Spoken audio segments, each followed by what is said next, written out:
humain. Alors, ça y est, tu vis ta meilleure vie avec tes émotions. T'es devenu expert en traduction simultanée, tu reçois leurs messages 5 sur 5. Ou alors, t'es toujours lost in translation. Tu te dis que c'est bien joli dans la théorie tout ça, mais dans la pratique, t'es toujours aussi largué. T'as dit qu'il fallait danser sous la pluie et l'orage, mais comment je fais si j'ai une peur panique, moi, de la pluie et de l'orage? C'est des conneries ces histoires d'émotions, c'est pour les égocentriques qui aiment bien se regarder le nombril. Non, c'est pas mon problème, non. Moi, je fais la fête et puis c'est tout. On n'a pas d'avenir, pas de futur, alors foutu pour foutu. Fiesta, vodka, coco, et c'est parti jusqu'au bout de la night. Moi, je sais pas si j'ai des émotions en fait. La plupart du temps, je ressens pas grand-chose. Si, j'ai tout le temps des tensions dans les épaules. C'est vrai, des fois je suis trop dur avec mon fils. Ça part tout seul. Mais faut voir, hein. Il est ingérable, il fait des sacrés caprices. Moi je pense que c'est juste pour m'emmerder ou pour me pousser à bout. C'est has-been, les émotions. Un peu trop troisième dimension, faudrait songer à ascensionner. Moi, je canalise des messages de mes guides extraterrestres de la 9D. Ils disent que tout va bien se passer. Lâche ton mental. Lâche ta volonté. Lâche la réalité. Ce monde va bientôt disparaître, mais nous, on va être téléportés dans la 5D. Bon, eh ben, on va encore démêler tout ça. Je te propose qu'on boucle cette première série sur les émotions, cette fois avec des clés très concrètes pour te sortir du labyrinthe. Tu vas voir que la solution est incroyablement simple. C'est juste que toi, humain, t'as tendance à sacrément tout compliquer.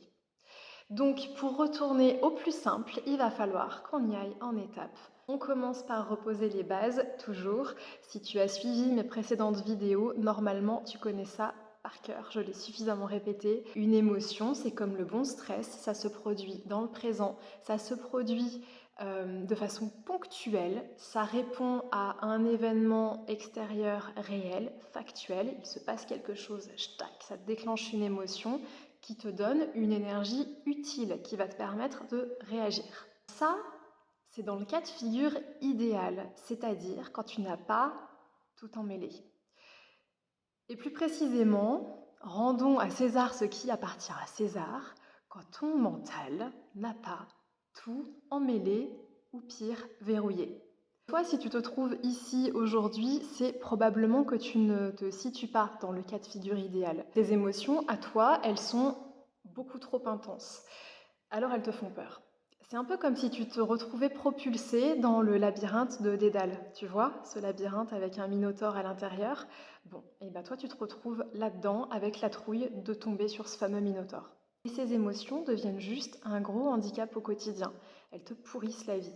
Elles te bloquent dans tes projets, elles impactent négativement tes relations, elles te font perdre tes moyens, elles te font adopter des comportements bizarres et insensés, bref, elles te font galérer. Et surtout, elles te font souffrir. Si tu te reconnais dans tout ça, fort probablement, c'est qu'on est dans un registre traumatique. Oh non, ça a l'air super grave. Mais secouez-moi ces générations fragiles, blindez-vous un peu.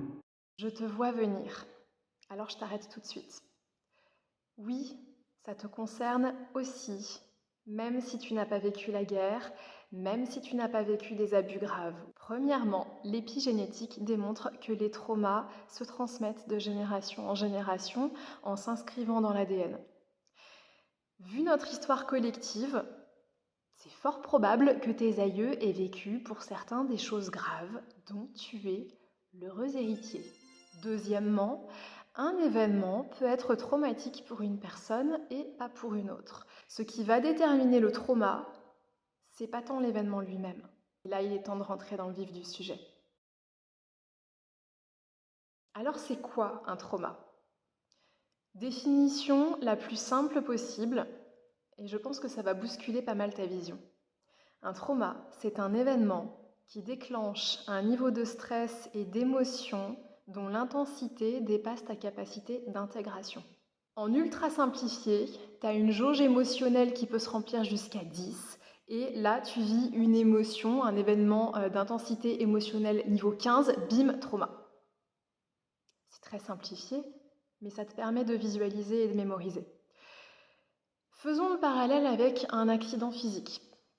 Tu te casses une jambe. L'intensité de la douleur est insoutenable et dans un premier temps, elle est d'abord désactivée. Tu ne la sens pas, tu ne sens rien. C'est un peu comme si c'était anesthésié, tu pourrais presque continuer à marcher dessus. Ça ne dure pas longtemps, mais tu vois ces premiers temps où c'est complètement désactivé. Ton système se coupe de la partie problématique, il y reviendra plus tard. En attendant, il cherche à préserver la globalité.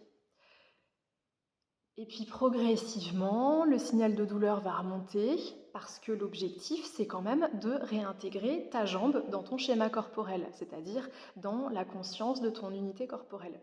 Et réintégrer la douleur, réintégrer cette jambe dans ta conscience, c'est aussi important, par exemple, parce que ça va te permettre de l'immobiliser le temps qu'elle guérisse.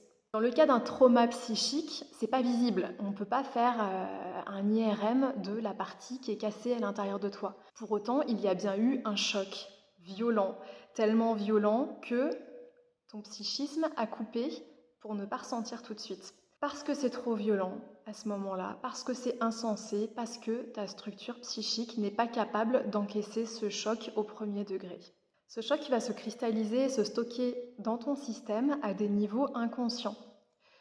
Ça, c'est ce qu'on appelle le traumatisme. Donc le trauma, c'est l'événement choquant. Le traumatisme, c'est cette mémoire traumatique qui vient se stocker. Et elle vient se stocker où ? Dans ton corps. Cette mémoire va pouvoir se réactiver sur des déclencheurs du présent. En fait, ta mémoire, elle fonctionne en paquets. Par exemple, tu peux te promener dans la rue et sentir une odeur. Et cette odeur va te ramener à un souvenir ancien. Et ce souvenir ancien va faire remonter instantanément un petit paquet d'images, de sons, d'odeurs, d'impressions, de sensations. Oh, ça sent les roses du jardin de ma grand-mère. Le matin, elle me laissait aller en pyjama pieds nus dans l'herbe. Ah, le contact de mes pieds avec l'herbe fraîche. Tu es dans le présent avec une simple odeur, mais pendant un court instant, tu n'es plus vraiment dans le présent. Tu es dans une toute autre expérience du passé. Un traumatisme, c'est certes moins sympa, mais c'est à peu près la même chose. Imagine, un chien t'a mordu très fort quand tu avais 3 ans. À ce moment-là, peut-être que tu t'en souviens même plus, mais une personne dans un jardin à côté tondait sa pelouse. Et puis, ta mère a crié très fort sur le propriétaire du chien, et toi, tu as peut-être cru au passage que c'est toi qu'elle disputait. Aujourd'hui, tu as encore très peur des chiens et tu sais exactement pourquoi. Ça, c'est un traumatisme. Peut-être aussi que par moment, sans aucune présence de chien, tu te sens soudainement un peu plus stressé, un peu plus agité, un peu plus agacé, un peu plus énervé et peut-être que tu vas même monter assez vite dans des grosses colères. Peut-être que si tu es suffisamment attentif, tu vas voir que le déclencheur commun à toutes ces colères, c'est quand ton voisin se met à tondre sa pelouse. Ce bruit te met particulièrement sur les nerfs et tu ne sais pas exactement pourquoi, mais c'est comme ça. Ça, c'est aussi un traumatisme. Je te donne un autre exemple pour finir là-dessus. Dans les années 90, les pédiatres recommandaient de laisser les bébés pleurer. C'était vraiment une recommandation officielle. Laisser les bébés pleurer la nuit, sinon ce seront des enfants gâtés. Et d'ailleurs, en faisant une rapide recherche sur le sujet, je me suis rendu compte qu'encore plein de recommandations officielles aujourd'hui, en tout cas en langue française, continuent de faire perdurer cette croyance qu'il faut éduquer un bébé à s'endormir tout seul et donc à se débrouiller tout seul quand il a une émotion. Ça va à l'encontre de ce que nous démontrent aujourd'hui les neurosciences. Un bébé, dans ses premiers mois de vie, est absolument incapable de s'autoréguler tout seul. Si on le laisse pleurer, certes, il va finir par s'arrêter. Ce qui se passe en réalité, c'est qu'on le laisse dans des hauts niveaux de stress. Son taux de cortisol reste élevé, ne redescend pas. Ce qu'il intègre profondément, c'est un sentiment de grande insécurité. Il est seul, il est livré à lui-même, il ne peut compter sur aucune aide et de façon plus générale, quand on subit la souffrance, il n'y a rien que l'on puisse faire pour s'en sortir. Ça, c'est même ce qu'on appelle l'impuissance acquise. Ces petits détours me permettent de poser les dernières briques de compréhension théorique avant de passer à la pratique. Tes émotions expriment tes besoins. Elles sont ton premier moyen de communication depuis ta naissance, avant même que tu aies le langage, ta façon de dire que tu as froid, que tu as faim, que tu as peur, que tu veux maman, etc., etc., c'est tes émotions. C'est la façon dont tes parents ou les adultes qui s'occupent de toi vont répondre à ces émotions en étant présents, attentifs, entourants, patients ou pas. Ça va déjà commencer à forger ta propre relation à tes émotions, ta propre capacité, 1, à être présent à tes émotions, 2, à te réguler émotionnellement, parce que ça s'apprend, et 3, à répondre donc toi-même à tes propres besoins, puisque tes émotions viennent toujours parler de besoins. Si tes parents n'ont jamais appris comment faire pour se dépêtrer de leurs propres émotions, il est fort probable que tu ne saches pas davantage comment faire.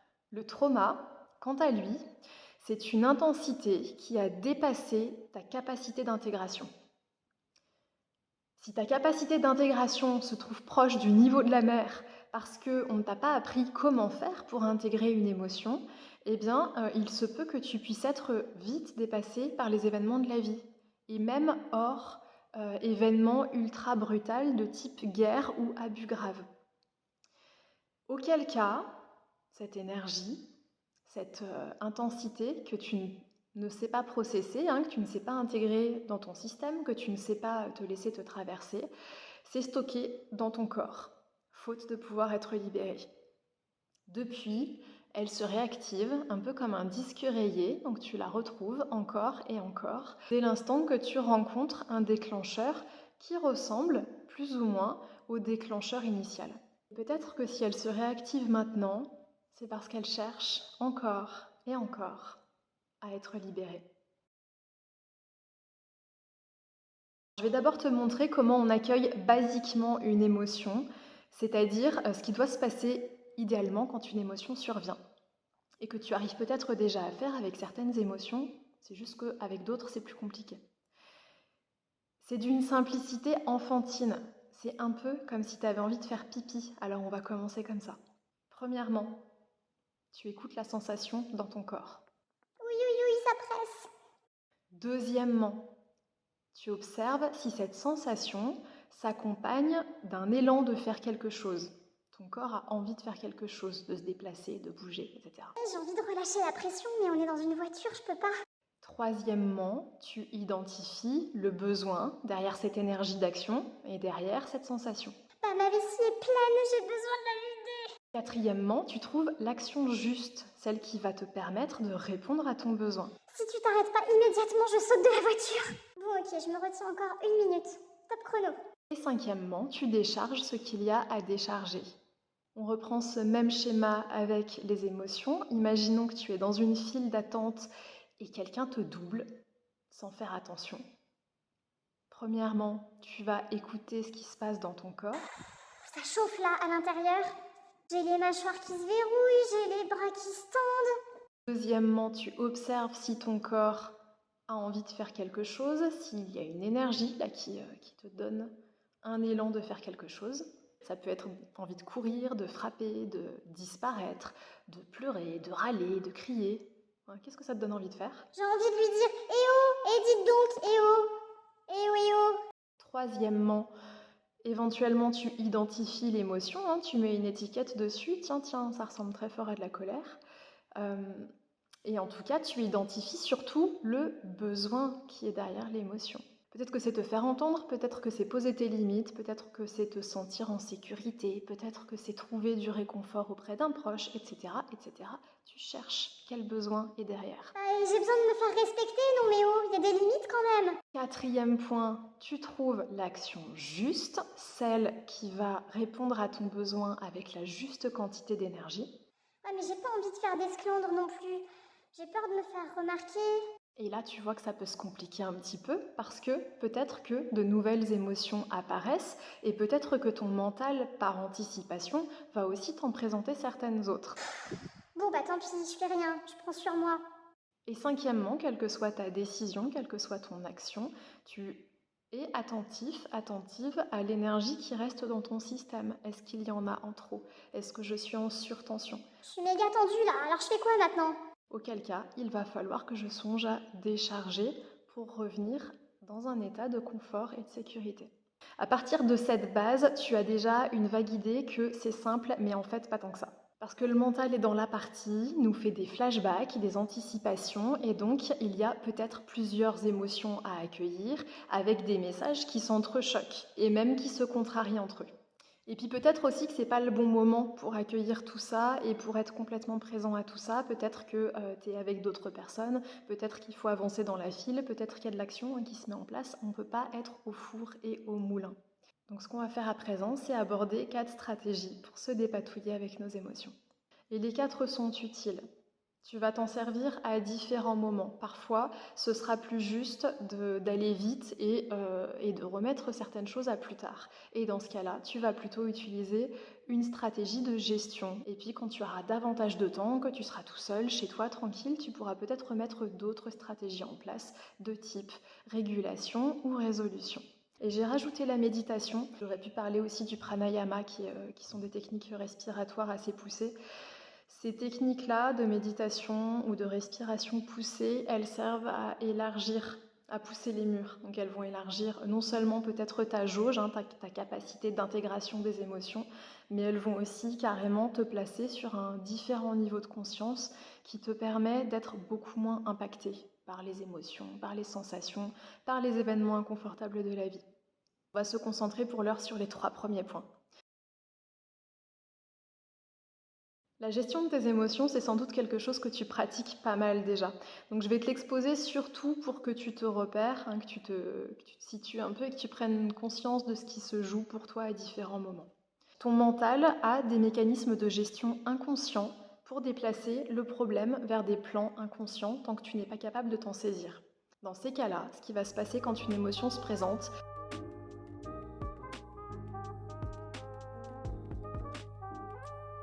zéro jugement. Ton psychisme fait ce qui est nécessaire à l'instant T pour ne pas s'effondrer, pour encaisser le choc.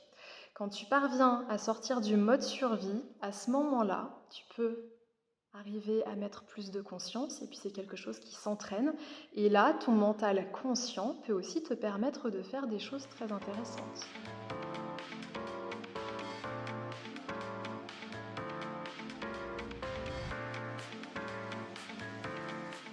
Merci à ton néocortex qui te donne ce fabuleux pouvoir de rationaliser.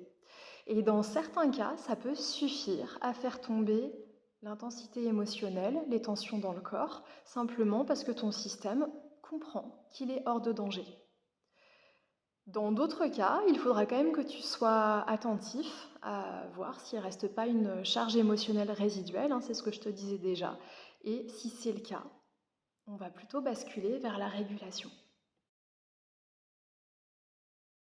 Si une charge émotionnelle, une tension, une énergie est accumulée dans ton corps et stockée dans ton corps, ça va être bien de t'en occuper pour ne pas laisser tout ça s'accumuler insidieusement. Je te l'avais déjà exprimé dans différentes vidéos, notamment celle sur le stress. Attention au risque de burn-out. Si tu es sur un moment de crise, avec une émotion intense, si tu as besoin de rester à flot, de t'occuper d'autre chose, c'est pas du tout le moment. Si tu n'as pas le temps d'aller plus profond, si tu ne sais pas encore aller plus profond, et pour plein d'autres raisons encore qui font que tu n'es pas capable là à l'instant T de prendre ton émotion à bras le corps et de l'accueillir complètement, la régulation est tout indiquée. 2 objectifs majeurs, décharger le trop-plein d'énergie, de tension accumulée, et activer le mode parasympathique de ton système nerveux. Ce mode-là, contrairement au mode sympathique de l'action, du stress, c'est ton mode de repos, de régénération, de sécurité. Je te prépare une formation vidéo ultra complète pour aller sur cet axe essentiel de résilience. Réguler ton système nerveux, ça va te permettre de sortir du mode survie, ça va te permettre de calmer le tumulte intérieur, ça va te permettre de redevenir maître à bord de ton système, dont parfois tu perds un petit peu les commandes. Ça va te permettre de relâcher les tensions et les douleurs associées, et parfois des douleurs chroniques que tu te trimbales depuis des années. Ça va te permettre de retrouver un espace de calme intérieur, un espace dans lequel tu peux enfin avoir les idées un peu plus claires. Ça va te permettre aussi de récupérer une sacrée quantité d'énergie parce que Je ne te l'apprends sans doute pas, quand tu es sans arrêt en tension, tu t'épuises littéralement. En attendant que cette formation sorte, voici déjà des basiques de la régulation. Mais je pense que tu les connais déjà. La question, c'est pas de les connaître, la question, c'est de les mettre en pratique. Il va y avoir la marche, le sport, et favorise des sports d'intensité pas trop élevée. Ça va être les étirements, ça va être les grosses expirations, les soupirs. Ça va être la respiration profonde, évidemment. Ça va être globalement, en plus de ça, tout ce qui te ressource. Donc, va voir dans ton quotidien, dans tes pratiques à toi, tout ce qui te permet de te sentir mieux dans ta peau. Ça veut dire tout ce qui te permet de te défouler, tout ce qui te permet de te sentir plus calme, tout ce qui te permet de te mettre en joie, tout ce qui te permet de te sentir mieux de différentes façons possibles. Fais une liste de toutes ces ressources et cette liste doit devenir ta BFF avec qui tu vas prendre des rendez-vous réguliers dans la semaine. Dernier point que je voulais aborder avec toi dans cette vidéo, la résolution émotionnelle. Elle te permet de désactiver complètement une émotion. Donc, c'est-à-dire de la vivre de bout en bout, parce que c'est le principe d'une émotion. Une émotion a besoin d'être vécue complètement pour être libérée. Donc, cette technique de résolution t'évite le stockage traumatique et te permet de retrouver un rapport complètement sain et fluide à tes émotions.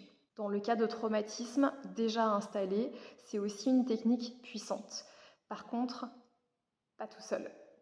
Là, je te la donne vraiment pour toutes les émotions qui t'arrivent dans le quotidien et surtout les petites, pas les grosses. Ne va pas t'attaquer au minotaure. Attaque-toi aux petites émotions, aux petits désagréments, les petites déceptions, les petits agacements, les petites inquiétudes. Commence par là.